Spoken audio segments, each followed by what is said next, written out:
desire po ng ang desire ng puso natin to win souls for Jesus Christ is for them also not just to experience the saving grace of the Lord, but to be a true and committed disciple of God, of Jesus Christ. Yan po yung nanaisin po natin. And I know and I believe na yun po yung magiging bunga, yun yung magiging resulta ng ating, habang tayo po ay nag-uusap dito o pinag-uusapan itong great harvest, because the Lord will give the desire of your heart na maglalagay ang Panginoon sa puso natin ng desire to have compassion for people. Magkakaroon tayo ng desire to win souls for the Lord, kasi kagaya ng na-experience natin na kaligtasan, na tayo ay inalis ng Panginoon sa kadiliman, yun din po yung nanaisin natin na maranasan ng ibang tao. Na alisin ng Panginoon ang buhay nila sa kadiliman at dalhin sila doon sa kingdom of light. We desire for the people to bow down before God and surrender their lives to our Lord Jesus Christ. At naniniwala rin po ako na iyon po yung dinidesire ng puso natin. Gusto nating dalhin ang ating mga kamag-anak, tama po ba, ang ating pamilya, ang ating mga mahal sa buhay, sa paanan ng Panginoon, dahil ang pag-asa lamang po ay nagmumula sa ating Diyos. Ang kaligtasan ay nagmumula sa ating Diyos. Jesus Christ is our light and salvation. Amen? Amen? Because naniniwala po ako, kaya po natin ito pa nag-usapan, at ito rin po yung ni-reveal po ng Panginoon sa atin na dapat pong pag-usapan ngayon, dahil naniniwala po ako that this is now the season of great harvest. Amen? This is now the season of great harvest. Kagaya po nung tema po ng ating na verse team natin po ngayon is yung sa John 4:35. Ano po yung sabi doon? Sabi po doon ng Panginoong Jesus sa mga disciples niya, ang sabi po niya, "Do you not say, there are yet 4 months, then comes the harvest? Look, I tell you, lift up your eyes and see that the fields are white for harvest." Pakisabi nga po, look, lift up your eyes. Sige po, pwede po tayo. Sabi niya po, look, lift up your eyes, and see. Kailangan nating buksan ang ating mga mata kasi hinog na ang crops. Amen po ba? Hinog na. Hinog na yung field. It's time for harvest. This is now the season of great harvest. Hindi na natin kailangan maghintay pa. Ang sinasabi po ng Panginoon dito, huwag ka nang maghintay pa. The field is ready. Yung mga kaluluwa na dadalhin mo sa Panginoon, they are now ready. The fields are already ripe. Amen? We need to move and harvest the crops. Kasi kapag hindi po tayo kumilos at hindi natin hinarvest, ang mga crops, mabubulok sila. At ang sabi po ng Panginoon, tumingin lang kayo, just open your eyes and you will see na maraming tao ang dadalhin natin sa Panginoon. Amen po ba? At hinog na sila. Amen? We need to move kasi madami ng tao ang handang tumanggap sa ino-offer na kaligtasan ng Panginoon. Amen po ba? Amen? We will not wait any longer kung ito na ba ang panahon to bring people or to bring lost people to the Lord. Kasi ang pagliligtas po ng Panginoon sa tao is always now. Sabi po, now. Ang ginagawang pagliligtas ng Panginoon sa tao is always now. Amen? Sabi po sa 2 Corinthians 6:2, "For God says, at just the right time I heard you. On the day of salvation I helped you." Indeed, the right time is what? Is, ano po? Ano nakalagay doon? Now. The right time is now. Today is the day of salvation. Ngayon ang pagliligtas ng Panginoon. The right time to receive Jesus Christ is always now. Amen po ba? Pakisabi, now na. Now na. Yun. Okay? At kapag po binuksan ng Diyos ang opportunity to receive Him as our personal Lord and Savior, the time is always right now. So kapag ka po nagkaroon ng opportunity, do not harden your heart or waste that opportunity because it might be too late for you. The time is now for you to surrender your life to Jesus Christ. Amen? Amen. The time is now for the salvation of your family. Amen? Amen. The time is now for the salvation of your loved ones. Amen po ba? Amen. Hallelujah. And today po, ang ating pong pag-uusapan is sowing the seed. Yan po yung ating unang lesson po.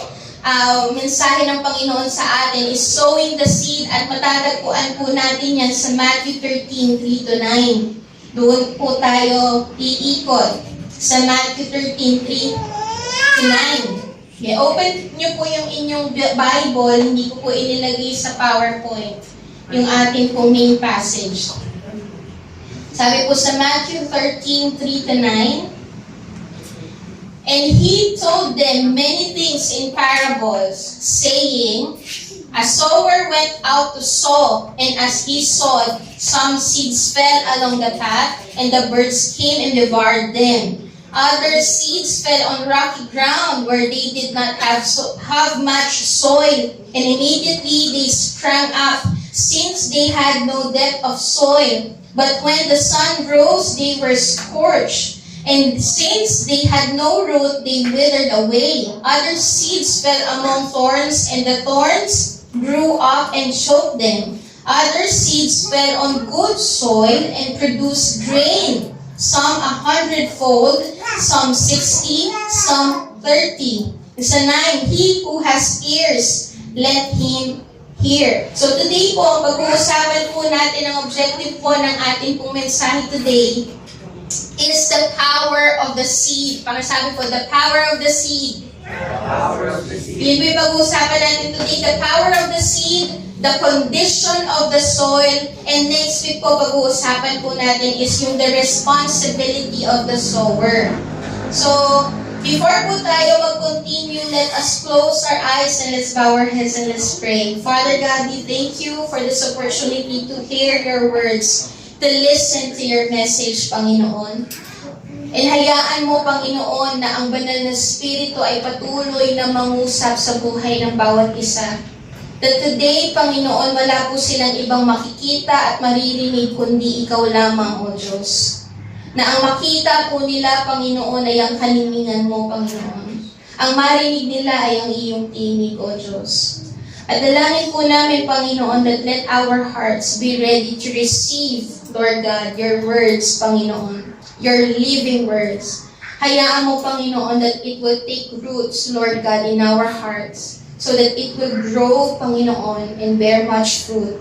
Lord, dalangin ko na ang buhay ng bawat isa will be a good soil, Panginoon, so that, Lord, hindi po masayang ang bawat salita na natanim sa kanilang buhay. Naniniwala po kami, Panginoon, na meron kang gagawin, O Diyos, that there will be transformation in our lives, God.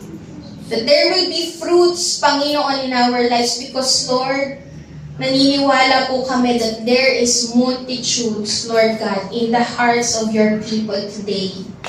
Yung mga tao na makakarinig ng mga salita mo, Panginoon, sila ay mamumunga ng siksik, liglig, Panginoon, at umaapaw.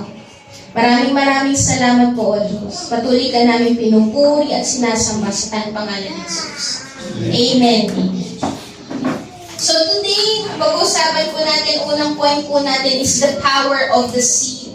So sa parable po na ito pong parable na to is an earthly story po na sinasabi po at binabahagi po ng Panginoong Jesus na meron po siyang spiritual meaning. So pinaparallel po ng Panginoon yung sinasabi niyang story sa ibig sabihin ng kingdom ni Lord.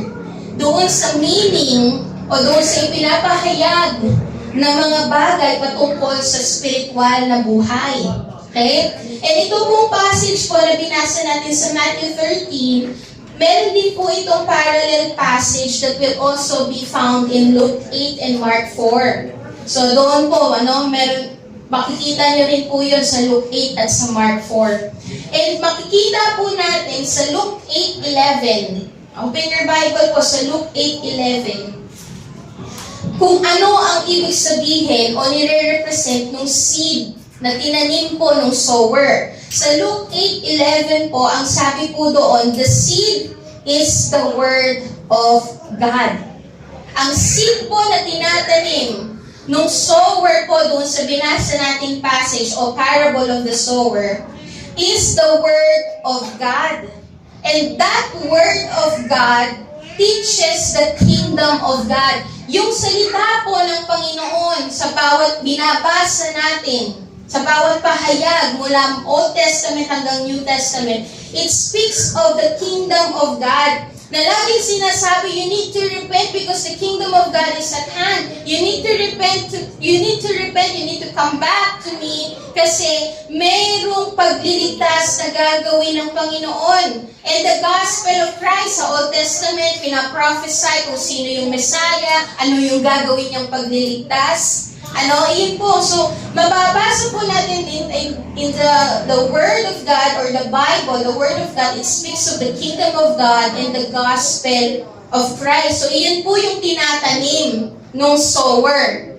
Yung salita ng Panginoon about His kingdom, about His gospel.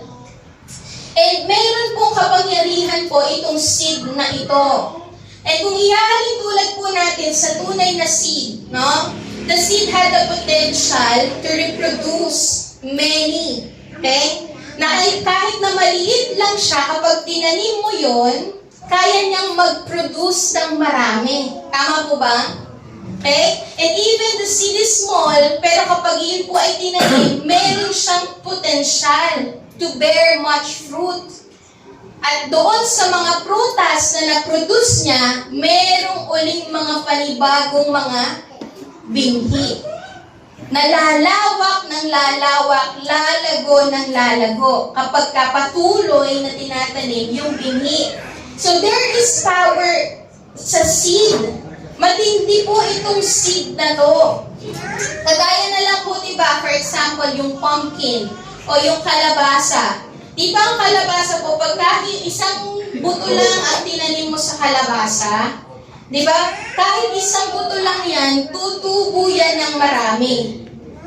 Mamumunga yan ng marami. At inside doon sa bawat bunga ng kalabasa, ilan ang napoproduce ng mga binhi? Ilan po? Dozen. Diba? Marami. Minsan nga hindi mo na mabilang eh.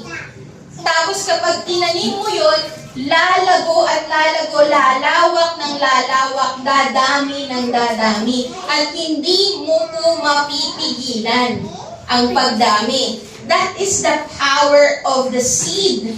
Amen? Same with the Word of God.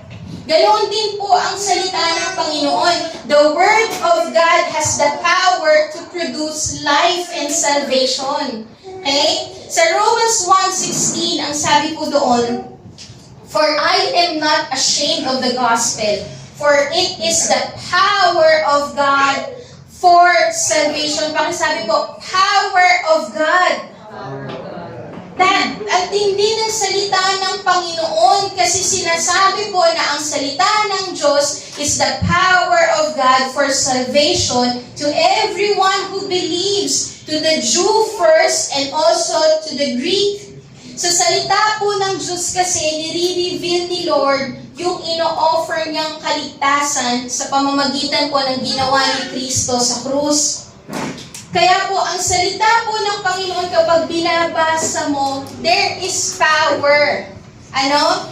And it will lead you doon sa kaligtasan na ino-offer ng Panginoon. It will lead you to know the Word of God reveals the salvation of Jesus Christ. Yung ino-offer na salvation ng Panginoon.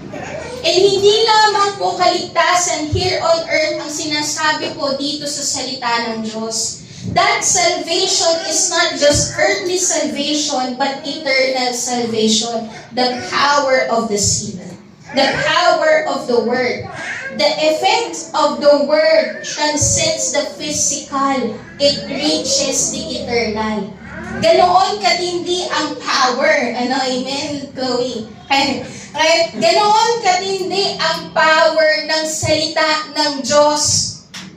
The effect of the word of God transcends the physical. It reaches the eternal because the salvation na ino-offer, na nire-reveal ng salita ng Diyos is not just an earthly salvation, but eternal salvation.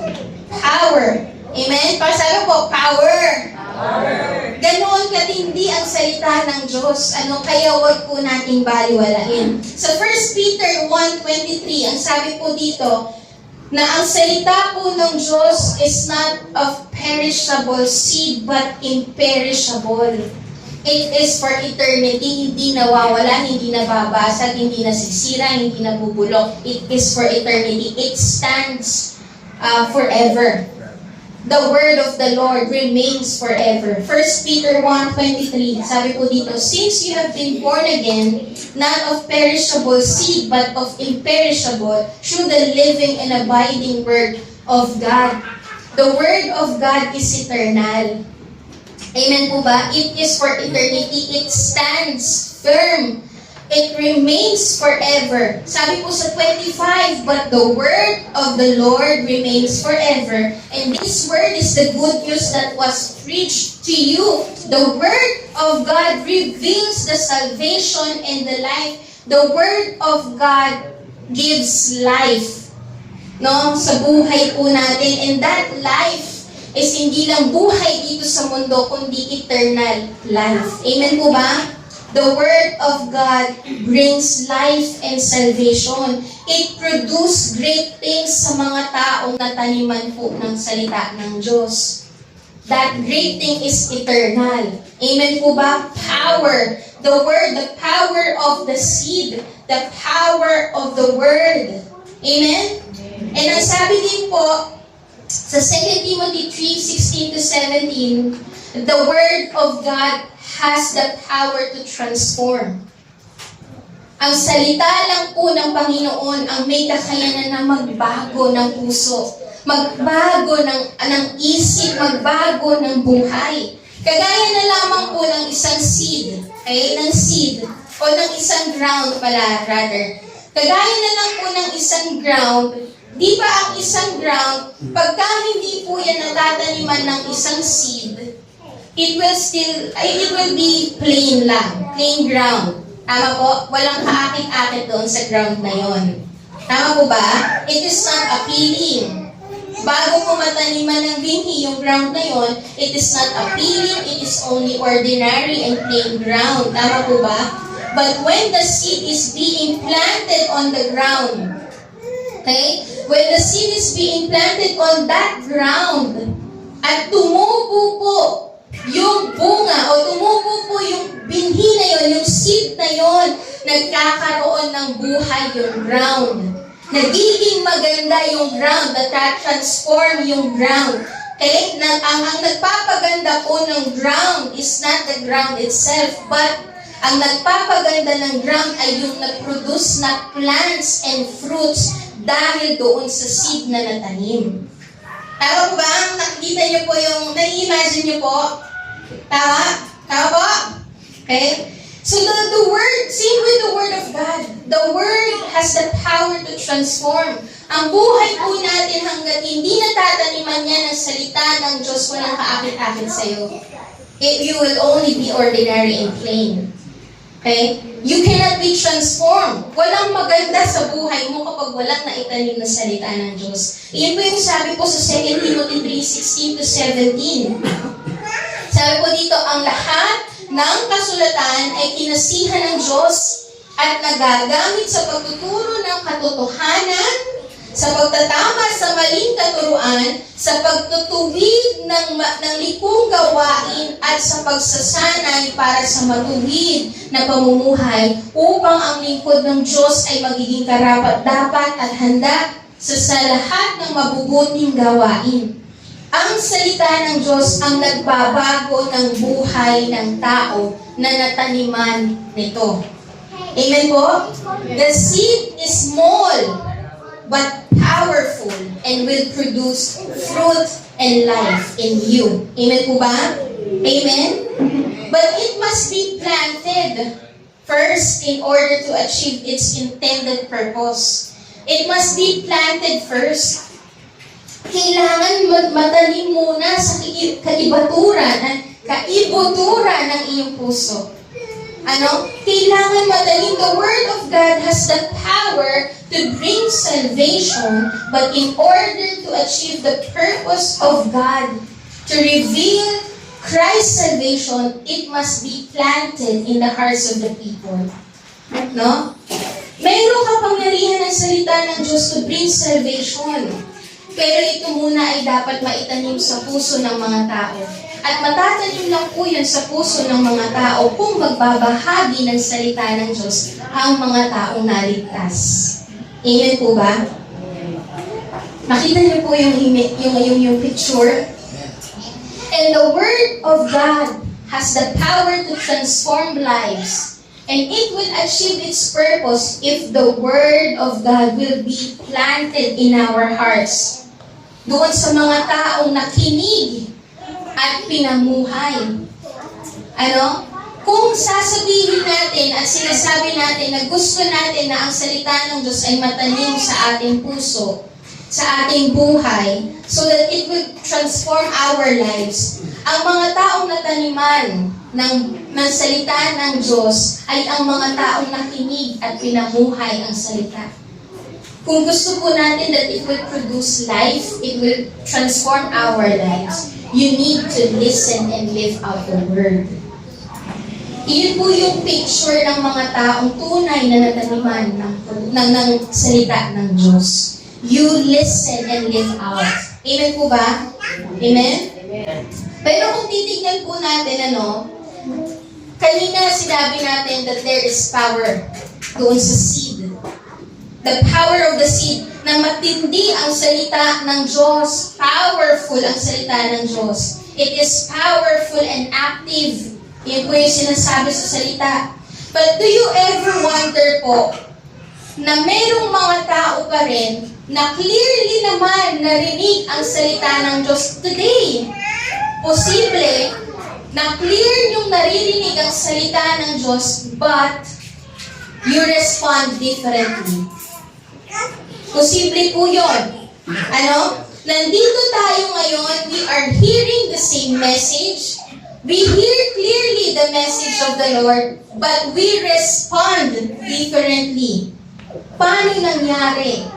Pero ang sinasabi po natin kanina, the Word of God is powerful. It will fulfill its purpose. It transforms lives. It has the power to save. It has the power to give fruit in our lives. Na mayroong mga tao nakarinig ng parehong mensahe, pero may iba lumago, may iba hindi. Why? May iba hindi nakaranas ng kaligtasan. Why? Because they reject the Word of God. May iba lumago, namunga, pero yung iba hindi lumago. Instead, they drift away from the faith, tumalikod sa pananampalataya at hindi na naranasan ang pamumunga spiritually. They listen to the same message but respond differently. Why? Why? Bakit po kaya? Because the seed is not the problem. The problem is the soil. Amen po ba? Even though people respond negatively to the message of God, it doesn't make the Word of God less powerful. Hindi po ibig sabihin na pangit ang respond ng taong nakarinig ng salita ng Diyos, sasabihin natin hindi powerful ang Word ni Lord. It remains powerful, nananatili pong makapangyarihan ang salita ng Diyos because the Word is not the problem, the heart is the problem. The problem is not the seed, but the problem is the soil. The problem is not the Word, but the problem is the condition of the heart of people. Iyon po yung problema. Kaya minsan, ang mga tao, isang mensahe lang ang narinig, pero iba ang respond. Iba-iba ang respond. Why? Because iba-iba ang kondisyon ng puso ng tao. Kamusta ang kondisyon ng puso mo? Heart check. No? Whatever your response is to the message of the Lord, the Word of God remains powerful. It will still produce life and salvation. It will still produce lasting fruits. It will still transform lives. But the question is, what is the condition of your heart? Because the problem is not the seed, the problem is the soil.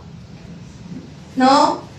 Kamusta po ang kondisyon ng ating puso? Today, pag-uusapan din po natin yung condition ng soil doon sa atin pong passage na binasa sa parable po of the sower. The condition of the soil. Ready na po ba tayo?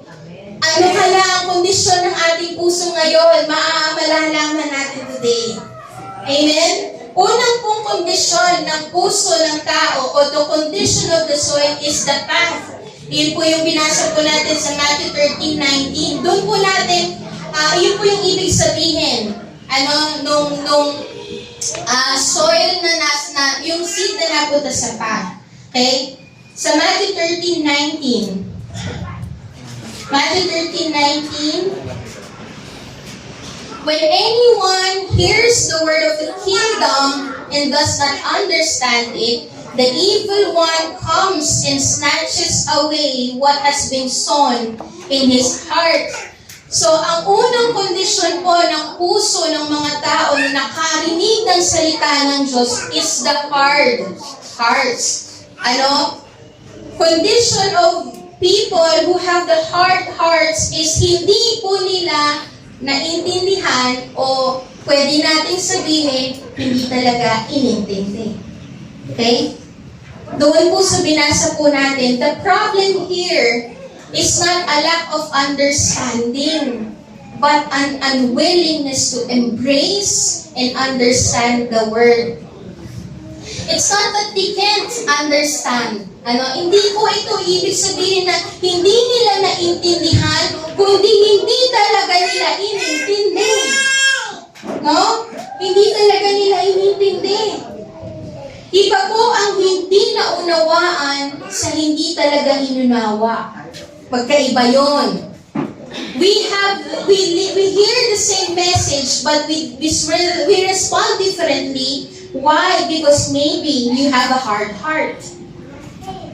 Narinig mo, pero hindi mo talaga inunawa. Narinig mo, but you don't understand o you won't understand. Hindi mo talaga in-embrace. It is intentional sa kanila. Yung mga tao who have hard hearts, it is intentional for them to reject and refuse to believe. Intentional po nilang nireject at nirefuse ang salita ng Diyos. At ano po ang dahilan? Bakit po sila nagkaroon ng matigas na puso? Bakit tignan nga po yung katabi? Matigas ba ang puso niya? Matigas ang mukha. Wala yun, wait lang. Ano kaya ang dahilan? Bakit matigas ang kanilang puso? It is because of sin. Tumigas ang puso nila dahil sa kasalanan. Sa Hebrews 3:13, mababasa po natin yun, kung bakit po tumitigas ang puso ng tao. Hebrews 3:13, ang sabi po dito, magpaalalahanan kayo araw-araw habang may panahon pa para walang sino man sa inyo ang madaya ng kasalanan na nagpapatigas ng puso ninyo. The sin is the one or the culprit. Bakit ka nagkakaroon ng matigas na puso? Kasalanan. Sinning against God and disobeying God hardens our hearts. Habang ikaw ay patuloy na hindi sumusunod sa Panginoon, makikita mo ang iyong sarili. You are now dull sa salita ng Diyos. Ano bang callous? Dull. No? Ano yun? Makalyo na. Parang wala nang pakiramdam. Numb ka na. No? Hindi ka na sensitive sa word ni Lord. Ini-ignore mo na ang word ni Lord. Habang ikaw ay patuloy na nagkakasala, you will see yourself. Matigas na ang puso mo, hindi mo na naririnig ang salita ng Diyos. And you intentionally refuse and ignore the word of God.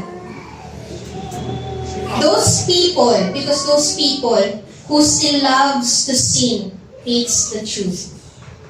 That's the reality. Those people who still loves to sin hates the truth. Kaya ang katotohanan ng Diyos ay ini-ignore nila.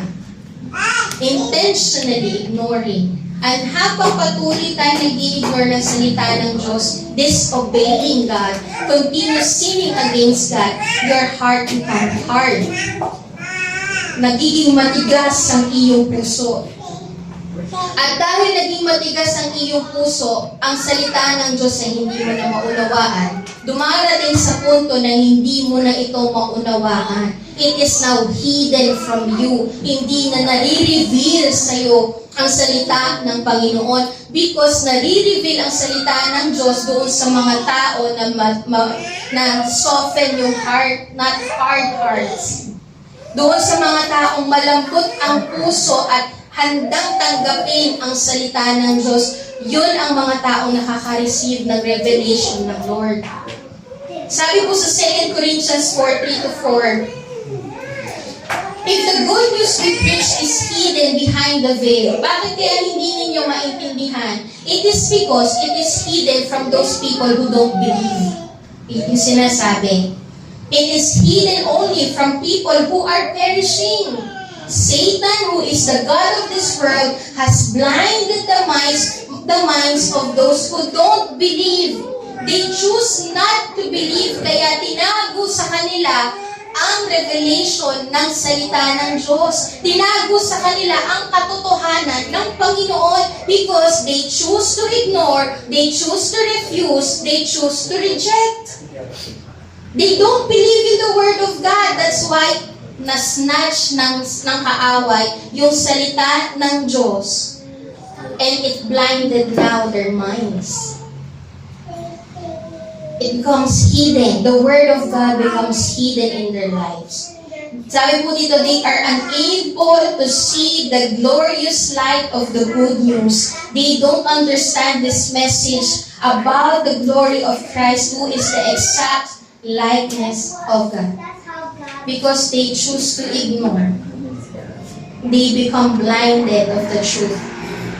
Nahidden na tuloy, tinago na tuloy ng Panginoon, hindi na tuloy na-reveal o ni-reveal ng Diyos ang katotohanan sa mga taong piniling hindi maniwala.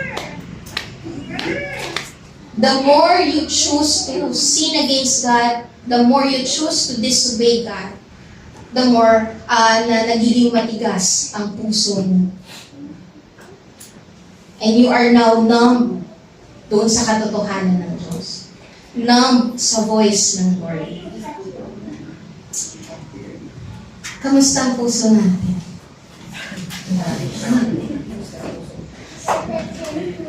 Kamusta na po ang ating puso?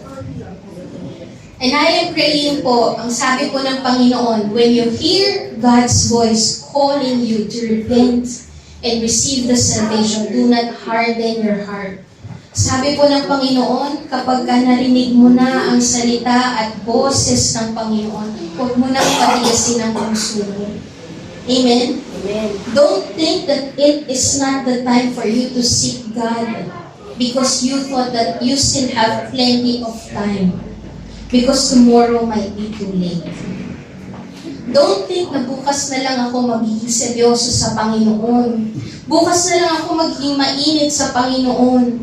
Tomorrow might be too late. And ang sabi ko, today is the day of salvation. The time to repent of sin. The time to surrender to God. The time to seek the Lord is always what? Now. The right time is? Now. Laging ngayon. Pagpatungkol sa Diyos, the right time is always now. Kapag sinasabi na maging mainit ka, the right time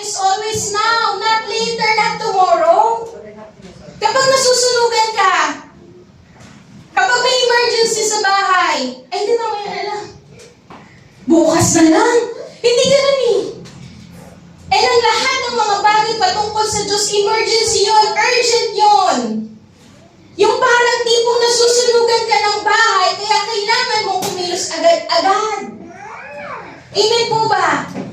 Amen. Do not harden your heart. The time to repent, the time to surrender, the time to seek, the time to be on fire is always now. Amen? Do not harden your heart. Amen po ba?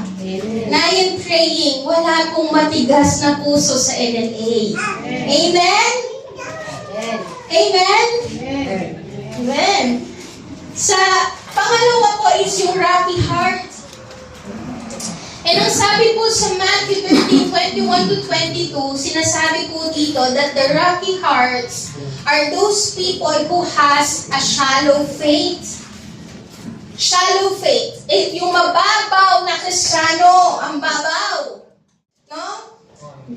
Huwag mong hayaan that you will have a shallow faith. Sa Matthew 13:21-22, yet he has no root in himself. Sabi po dito sa 20, as for what was sown on rocky ground, this is the one who hears the word and immediately receive it with joy.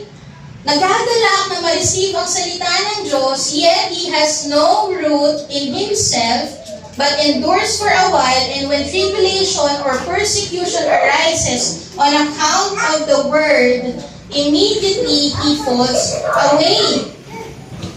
So doon po sa rocky ground na yon, ang image po ang picture po kasi nun is merong tin na soil.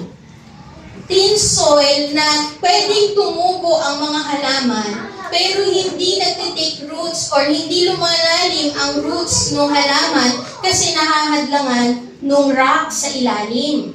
Okay? So, yun po yung picture na sinasabi ng Panginoon about the rocky heart. Kaya nagiging shallow yung faith nila. Mababaw lang. Mababaw ang ugat, mababaw na Kristiyano. Kapag dumating ang suffering, tumba agad.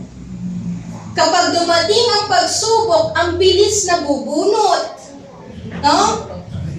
Kaya naalala ko yung sinabi ni Pastor Ariel nung pumunta kami sa kanyang sa mentoring po. Sabi po niya, madaming tao sa church na ang babaw ng kalaliman at ang lalim ng kababawan.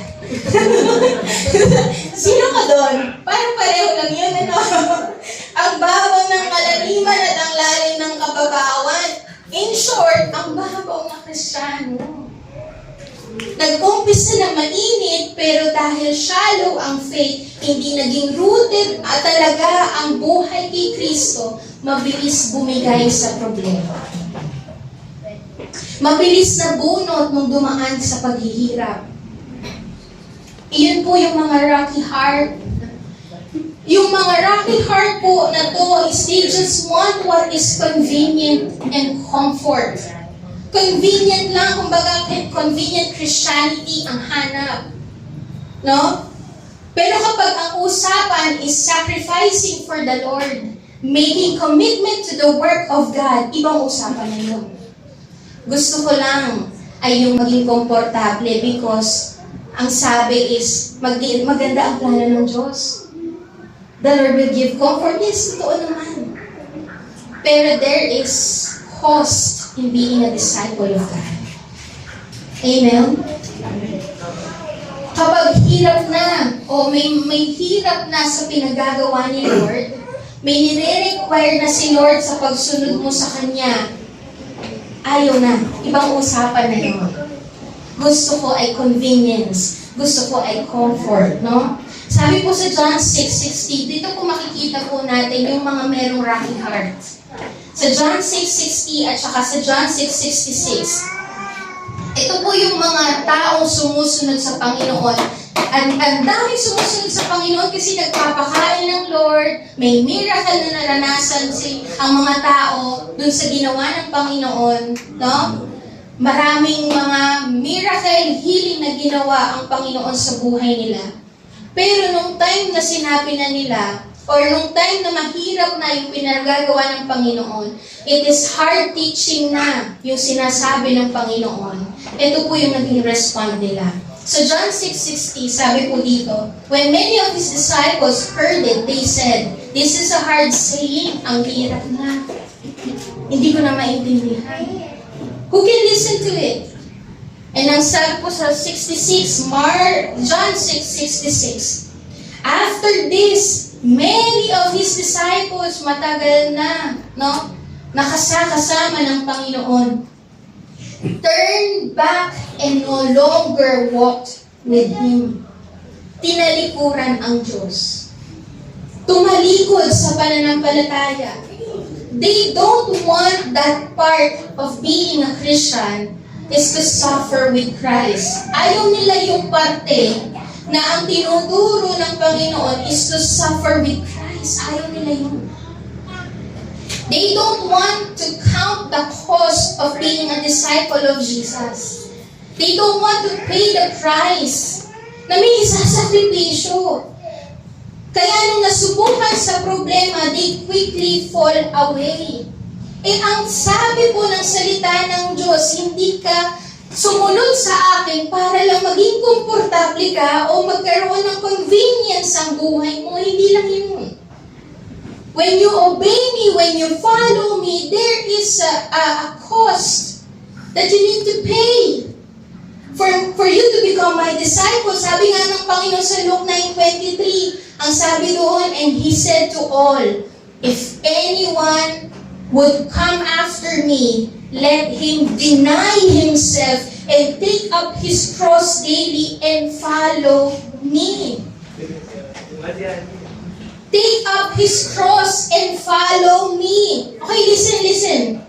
When we speak about taking up your cross or denying yourself, ibig sabihin po nung nakikiisa ka kay Kristo, hindi ka na nabubuhay para sa iyong sarili. Ang nabubuhay na ay kung ano ang nais ni Lord. Kaya kapag ka nakantina yung mga bagay na ayaw bitawan, sorry Lord, mas pipiliin ko to. Sorry Lord, tatalikod ako sa iyo, hindi na kita maintindihan. When the Lord requires you to surrender, sorry Lord, hindi na ako magsusurrender. Hindi naman iyan ang usapan natin noong una. I thought it would be comfortable kapag ka ako ay naligtas. Yes, may security in eternity. Pero as you continue to walk with the Lord, there will be suffering, there will be sacrifice, there will be commitment. So don't fall away from the faith. Kasi when you say suffer with Christ, yung sinasabi po dito na take up your cross daily, it is not convenient. The cross is not convenient. The cross is not comfortable. Kasi kung titignan din po natin, when the Lord take up His cross, nung dinala po niya ang cross, He suffered. Hindi comfortable. Tama ba? Hindi siya comfortable. He suffered. He is in pain. He is in agony. Pero ang nangyari po sa Panginoon, despite of the suffering, despite of the pain, despite of that agony, He still continued to take up that cross and finish what the Father tells Him to do. Even though He knows that doing the Father's will is not convenient. Kahit alam niya na hindi convenient kahit hindi convenient ang kalooban ng Panginoon, He still continue to do the will of the Father. Amen po ba? Amen. Amen. Now, gusto ko lang pong balansihin, na I am not saying na ang buhay ng isang Kristiyano ay dapat naghihirap ka o puro pasakit, or paghihirap dapat, araw-araw dapat naghihirap ka. Hindi po iyon yung ibig sabihin nun. I am not saying that. Meron na? I am not saying that. Hindi ko po sinasabi na mas malalim kang Kristiyano kapag ikaw ay naghihirap, kaya mas pipiliin mong maghirap. Hindi po ganon. What I am saying is, ang pagiging Kristiyano ay pakikiisa sa gawain ng kalooban ng Diyos. Kagaya na lang po ng puso ng Panginoong Jesus sa John 4, 4:34. Meron. Ayan. Kagaya na lang po doon sa John 4:34. Ang sinabi po ng Panginoong Jesus doon, Jesus said to them, "My food is to do the will of Him who sent me and to accomplish His work." Umpisa pa lang alam na ng Diyos that doing the will of the Father, accomplishing the work of the Father, is not convenient. He will experience suffering. He will experience pain. And part of doing the will of the Father, sabi doon, suffer with Christ. Take up your cross. Part of doing the will of the Father. Part of doing the will of the Father. Part of doing the will of the Father is sometimes people will hate you. Yun po yun. Part of doing the will of the Father, sometimes people will not understand and will be against you. Iyan po yung sinasabi that you need to be ready to suffer with Christ. Because part of doing the will of the Father, sometimes people will persecute you. Part of doing the will of the Father is sometimes will require you to sacrifice. Ganoon po yung sinasabi na take up your cross. Hindi ninanais ng Panginoon na naghihirap ang kanyang mga anak. Pero darating ang time at parte ng pagsunod mo sa Panginoon ay people will be against you. At yun po yung mahirap doon. Yun yung suffering na sinasabi dito. So when the time comes na ganoon yung naranasan po natin, don't be shallow in your faith. Be rooted. Amen po ba? Pakisabi ko, be rooted. Be rooted. Yung malalim ang tubo ng salita ng Diyos sa iyo. Now, be rooted. Rooted faith lasts. Rooted faith endures even through suffering. Kaya po, when the time comes that you experience suffering with Christ, you don't give up on God. Amen po ba? You don't quit on God. Amen? Don't quit on God. Be rooted. When we say rooted faith, it means when you suffer, and even if following Christ requires you to sacrifice, you don't give up on God. Amen? Kasi si Kristo nga po hindi sumuko. Amen? Si Kristo nga po hindi sumuko, so you don't give up on Christ. Let that seed be rooted in your heart. Amen? Amen? Christianity is not just a convenient Christianity. There will be times that you will suffer with Christ in obeying Him. But don't give up. Amen po ba? Pakisabi, don't give up. Don't give up. Be rooted. Pakisabi po, be rooted. Be rooted. Amen? Pangatlo po is thorny heart. Thorny heart. When we speak of thorny heart, it is about being torn. Being torn between the two. Okay? Yung being distracted. Yun po yung ibig sabihin ng thorny heart. Sa Matthew 13:22, ang sabi po dito, "As for what was sown among the thorns, this is the one who hears the word, but the cares of the world and the deceitful of riches choke the word, and it proves unfruitful." Ito pong thorns and thistles na to, or the thorns and bushes po na to, yung weeds o yung mga damo. Okay? Yung mga damo, yung mga thorns, ninanakaw po nito yung water and nutrients na dapat nakalaan doon sa plant na na-produce ng seed. Papansinin niyo po, di ba, minsan may magandang seed, may magagandang plants doon, and talagang may tumutubong mga damo sa gilid-gilid. Kaya ang ginagawa ng gardener, tinatanggal yon, binubunot yon. Kaya kasi, yung mga damo na yon, yung mga thorns na yon, yung mga bushes na yon, ninanakaw nun yung tubig at yung nutrients na dapat doon sa plant. Para yun ay lumago at mamunga. So this picture of having a thorny heart is they try to have the benefit of the gospel. Gusto nila kay Kristo at the same time gusto nila sa mundo. Iyan po yung thorny heart. Torn between the two. Nagkakaroon ng dalawang puso. Tandaan mo, hindi ka octopus. Okay? Hindi walo ang puso mo. Kaya hindi dapat maraming nakalagay dyan. Isa lang ang puso mo at yan ay nakalaan lang para kay Kristo. Amen po ba? Ganoon po yung thorny heart, nadidistract siya. Torn between the two, between the Lord. Gusto niya sa Panginoon. Gusto niya yung idea ng eternity. Pero at the same time, nag-enjoy yung sa mundo. Torn between the two. The word of the Lord, tandaan po natin, the word of the Lord cannot produce fruit in a heart filled with other things.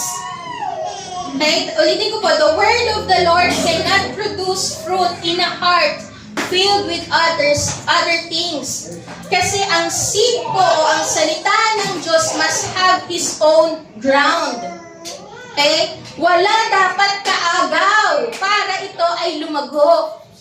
Wala dapat kaagaw si Lord sa puso mo para ikaw ay lumago. The ground cannot be shared with the seed and the sin. The ground, your heart cannot be shared between the Lord and the world. Hindi pwedeng i-share. Hindi dalawa ang puso mo. Huwag kayong kumanta na sana dalawa ang puso mo. Walang ganun. Okay? Isa lang ang puso mo at iyan ay para kay Lord. Yung sinasabi po dito na thorny heart, sila po ay, yung sabi po dito, they are so torn between the cares of the world. They are so torn between the Lord and the worries and the cares of life. Yun po yung sinasabi dito. Na because of the concern of life, you are now being distracted to follow Jesus. Okay? Kapag nilatagan ka na ng concerns of life, kagaya ni Bill, na hindi nagsasawang magmahal sa'yo at every month kang pinadadala ng love letter. Kilala niyo si Bill? Nakukuha niyo na kung sino si Bill. Yung laging nagmamahal. And every month, dinadala ka ng love letter, mga bill ng kuryente, bill ng tubig. Because of those worries and cares of life, you are now being distracted to follow what God is telling you to do. No? Nahihirapan kang tayuan na ngayon ang pinag-uutos ng Diyos. Lord, hindi muna ako magta-tithes kasi pambayad muna ng bills na torn ka ngayon.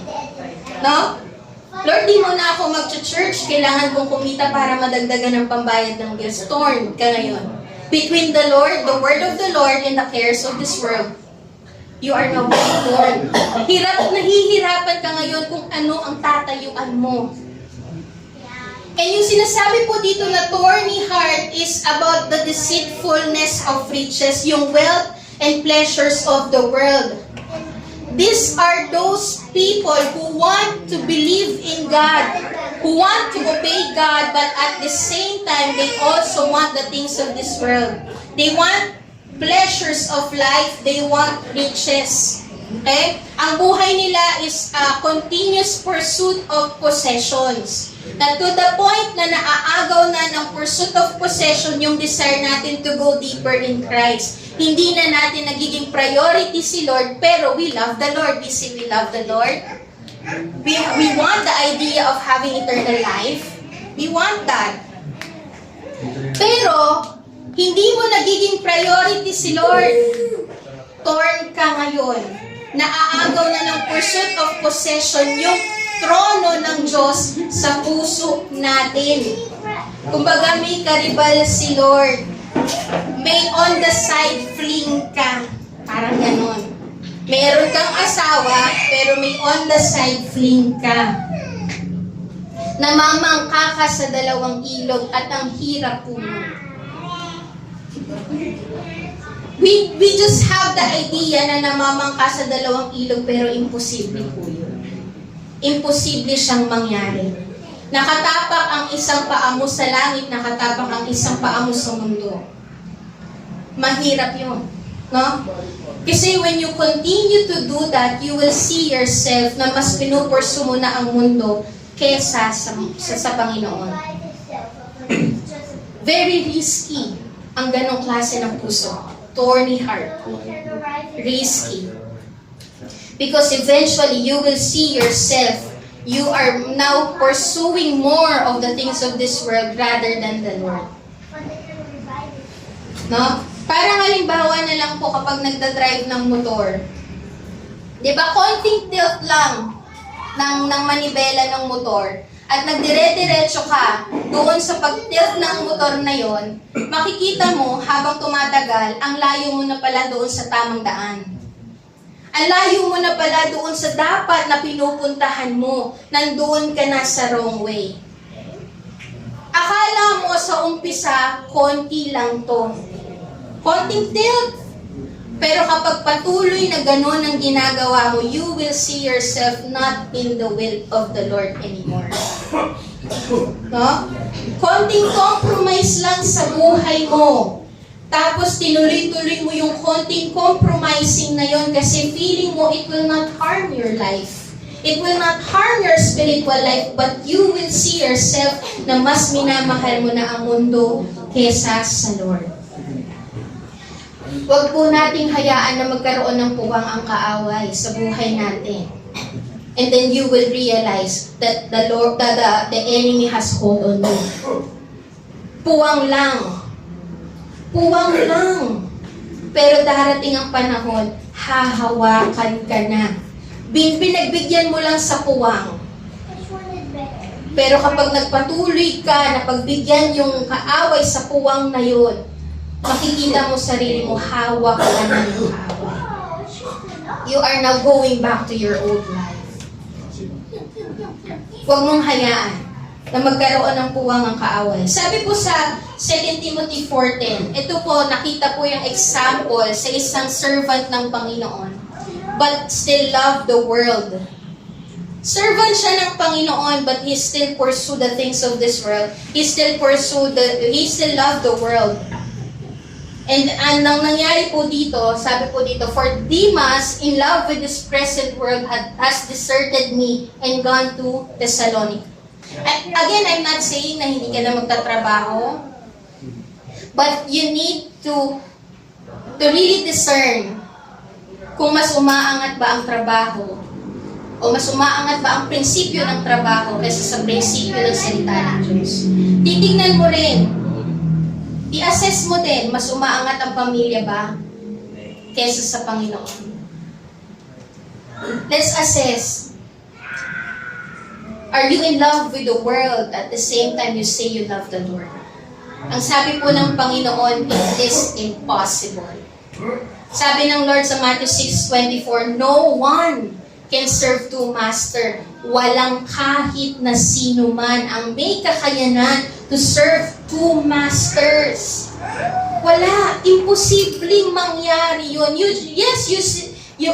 Tingin mo you have the idea that you can serve two masters, pero ang totoo, it's either you will love the world or you will love the Lord. Mamimili ka na. No? Sabi po ng Panginoon, for either He will hate the one and love the other, or He will be devoted to the one and despise the other. You cannot. Sabi po ng Lord doon, you cannot. Pakisabi po, you cannot. You cannot serve God and money. When He speaks of the word, you cannot, it means it's impossible. You just have the idea that you can serve two masters, pero it's impossible. It's impossible kasi it's either you will hate the Lord. Kapag patuloy ka sa mundo and you still love to cling into the world, you will see yourself hating the Lord. You will see yourself being numb na sa mga bagay patungkol sa Panginoon. Baka dumating ang time you will have the hard heart. So if you want God and love the other things, or you say you pursue Christ and also has continuous pursuit in this world, eventually you will drift away from the faith. And God is telling you, huwag kang magkaroon ng thorny heart. Huwag mong hayaan na maagaw ng worries, cares of life, wealth, and pleasures of this world, yung desire mo to go deeper in Christ. Amen po ba? Amen. Kamusta po ang puso natin? Kamusta ang puso natin? Pwede ko po bang tawagin ng worship team? Do you have a hard heart? Do you have a rocky heart? Do you have a thorny heart? Or yung pinaka-the best, yung pang-apat, do you have a good heart? Amen. Hallelujah. At iyon po yung naniniwala ako na meron sa NLP. You have a good heart. This good heart has a genuine faith, become matured and bear much fruit. Sa Matthew 13:23, sabi po dito, as for what was sown on good soil, this is the one who hears the word and understand it, nakinig, inunawa, at sinunod. He indeed bears fruit and yields in one case 100-fold, in another 60, and in another 30. Ito pong good heart na to, they are matured and they bear much fruit. Genuine yung faith. At ito po yung ninanais ng Panginoon o ng Diyos sa buhay po ng tao na natataniman ng salita niya, ang mamunga. Ang nais ng Diyos sa buhay ng tao na nataniman ng salita niya ay mamunga. Because fruit bearing proves that we are Christ's disciples. It proves that you are a disciple of the Lord. Sa John 15:8, ang sabi po dito, John 15:8, nasa PowerPoint po yan. Napaparangalan ang aking Ama kung namumunga kayo ng sagana at sa ganitong paraan ay naipapakita ninyo na mga tagasunod ko kayo. Ang nagpapatunay na ikaw ay tunay na tagasunod ni Kristo ay namumunga ka.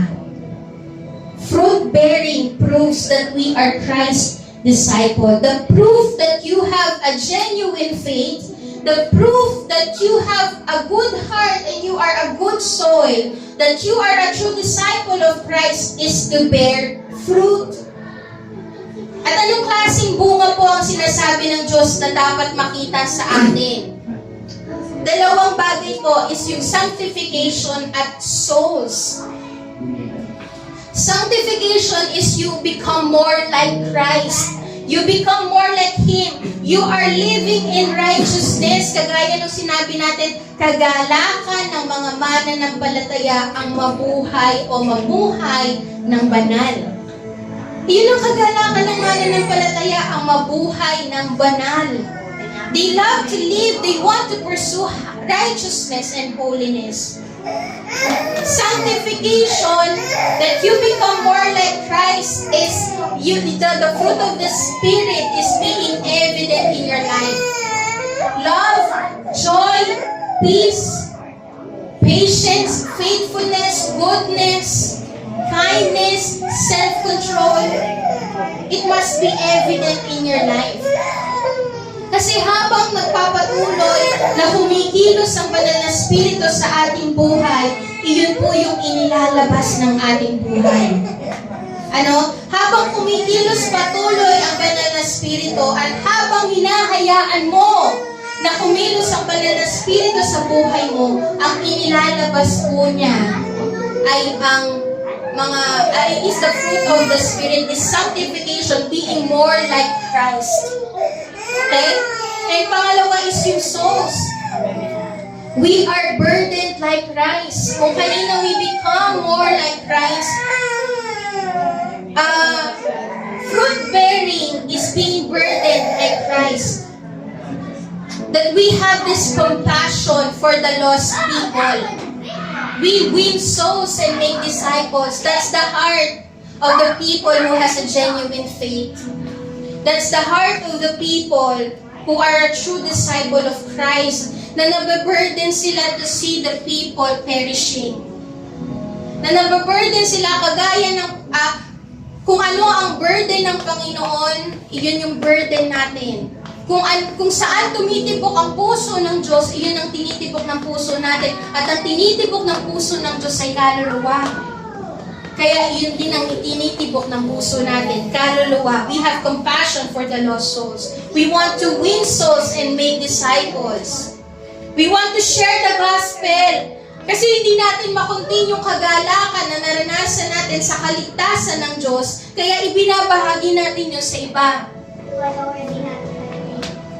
Ay gusto ko lang po balansihin po, or I want to remind everyone, na kagaya po ng mga pananim o ng mga puno, yung ibang puno po, ang sabi po dito, di ba? In one case, 100-fold, in another 60, in another 30. Hindi po lahat ng puno ay magkakapareho ng bunga at magkakapareho ng dami ng binubunga. Tama po ba? Hindi lahat magkakapareho ng dami ng mga bunga. Ganoon din po sa buhay natin. Not all believers produce the same amount of fruit, but what's important is you produce fruit. Amen po ba? So don't compare yourself, ay ang dami nang nawin, ako isa pa lang. What is important is you produce fruit. Amen po ba? What's important is namumunga ka. Amen po? Amen. Pakisabi sa akin kami, mamumunga ka. Okay? Hindi po ito padamihan ng fruit. What matters is you bear much fruit. So don't compare yourself na mas madami na siyang hinahawakan, mas madami na siya mas madami ng member ang life group niya, ako isa pa lang. No. What's important is tumutugon ka sa pagkatawag ng Panginoon, sa panawagan ng Diyos. What's important is you bear fruit. At ang sabi po dito, ang mga tao na namumunga ng marami ay ang taong nakikinig ng salita, na uunawaan ang salita, at sinusunod ang salita. We hear the word and understand the word. Ang sabi po ng Panginoon sa Matthew 39, he who has ears, let him hear. Yung sinasabi po ng Panginoon dito is, hindi ka lang basta nakarinig, pero hayaan mong maunawaan yun ng buhay mo at sundin mo yun. Because the people who are rooted, ang mga tao po, kagaya ng sinabi ko po sa inyo kanina, ang mga tao na truly rooted in the Word of God are those people who listen and live out the Word. Iyon po yung mga taong namumunga talaga. When you listen and live out the Word, hindi mo mapipigilan ang pamumuno mo. Amen po ba? Iyon po yung sinasabing being rooted in Christ. Those people who listen, understand the Word, and live out the Word.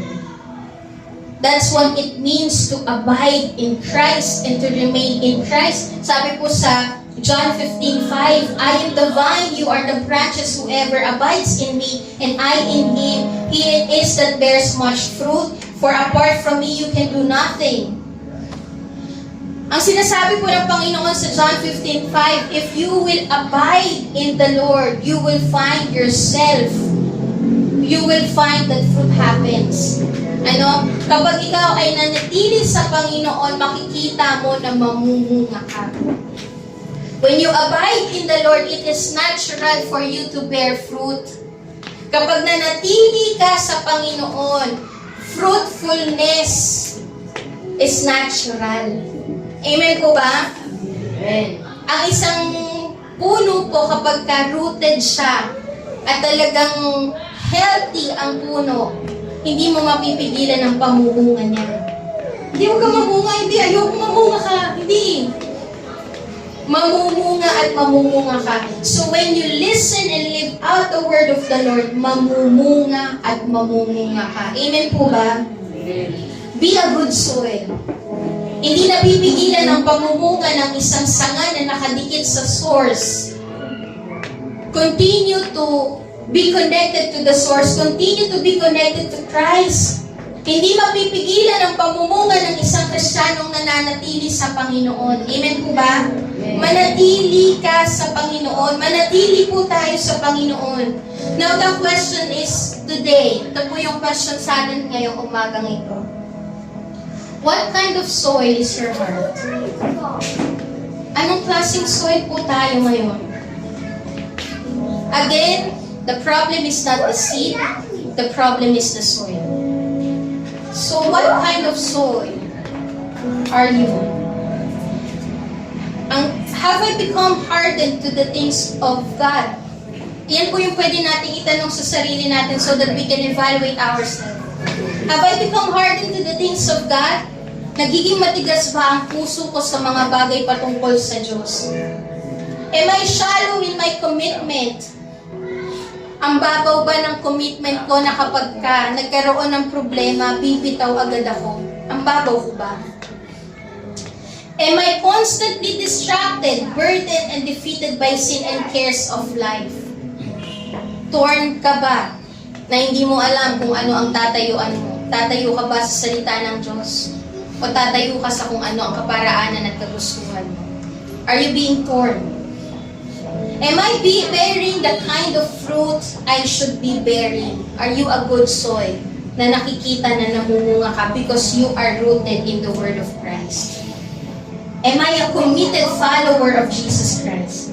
You know, it's hard for the great harvest to take place and to witness great harvest if the condition of our hearts is not right. Mahirap pong ma-witness yung sinasabi natin na great harvest. Mahirap po kapag gusto nating mamunga pero mali ang puso natin. It's hard to witness great harvest if your heart is not right. We need to be a good soil. We need to have a good heart for the seed to achieve its purpose to produce spiritual fruits in our lives. Be a good soil. Amen po ba? Amen. Be a good soil. Pwede po ba tayong tumayo lahat?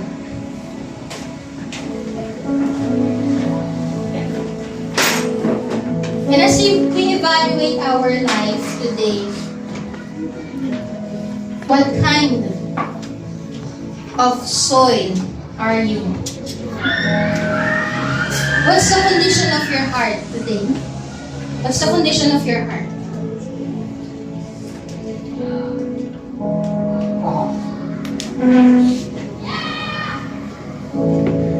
Do you have a hard heart po? Habang nakikinig po ba tayo ng mensahe ng Panginoon, nakikita natin that we have a hard heart.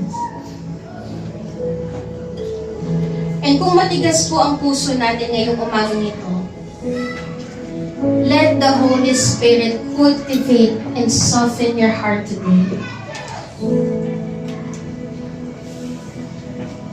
Hayaan po natin na maghari ang banal na Espiritu sa buhay natin. Surrender your heart, surrender your life to the Lord. At naisin po natin naisin natin that the Holy Spirit will soften our hearts. Ano man po yung mga bagay sa buhay mo na nagiging dahilan para maging matigas ang iyong puso. Ano po yung mga bagay na naiisip mo o inimpress ng Panginoon sa iyo? I-reveal ng Panginoon sa iyo today na nagiging dahilan para maging matigas ang iyong puso. You need to surrender it to the Lord. I know, naniniwala po ako, that as you surrender those things, as you surrender your life, the Lord, the Holy Spirit will soften your heart. Ano yung mga bagay na ginagawa po natin? Yung patuloy natin ginagawa na you know that it is sin against God. You disobey God. God is telling you today, surrender it to the Lord. So that your heart will be softened today. When I call, you answer that call. Do not harden your heart. When you hear the word of the Lord, when you hear the voice of God, I know the voice of God is speaking to you right now. And ang sabi ng Panginoon, when you hear my voice, do not harden your heart.